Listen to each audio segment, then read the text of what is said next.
Let's get you breaking news that's coming in. Ukrainian President Zelenskyy has spoken with Prime Minister Modi, and Prime Minister Modi has confirmed this conversation with a social media post that reads, and I quote, "Glad to speak with President Zelenskyy and hear his perspectives on recent developments. I conveyed India's consistent position on the need for an early and peaceful resolution of the conflict. India remains committed to making every possible contribution in this regard, as well as to further strengthening bilateral ties with Ukraine."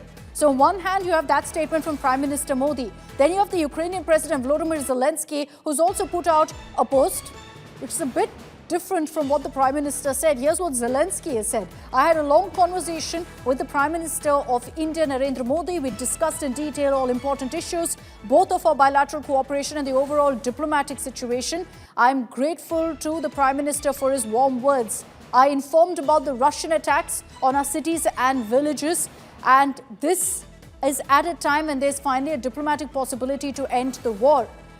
Instead of demonstrating readiness for a ceasefire, Russia is only showing its desire to continue. It's important that India is supporting our peace efforts and shares the position that everything concerning Ukraine must be decided with Ukraine's participation."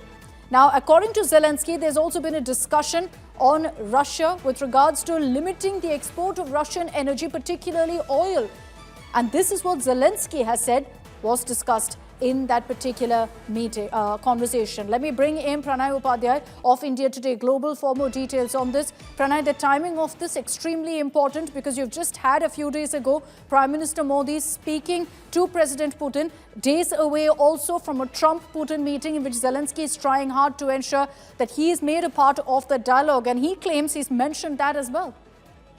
Indeed, Akshita, and also exactly a year ago, Prime Minister Narendra Modi was in Kyiv and he had a bilateral meeting with the Ukrainian President Volodymyr Zelenskyy. So this meeting, this telephone call came at a very crucial juncture, as you also rightly mentioned, that this phone call was ahead of this Alaska summit between Russian President Vladimir Putin and US President Donald Trump, where President Zelenskyy is also trying to go and attend this, this summit. But as far as the government of India's statement is concerned, let me read this statement as well, because Prime Minister Narendra Modi reaffirmed India's consistent position for the peaceful settlement of the conflict and support for the efforts aimed at the earliest restoration of the peace. Prime Minister Narendra Modi also, President Zelenskyy also thanked India for its support, and as far as India's position is concerned, that India has always advocated for the diplomatic solution and a peaceful solution of Russia-Ukraine conflict.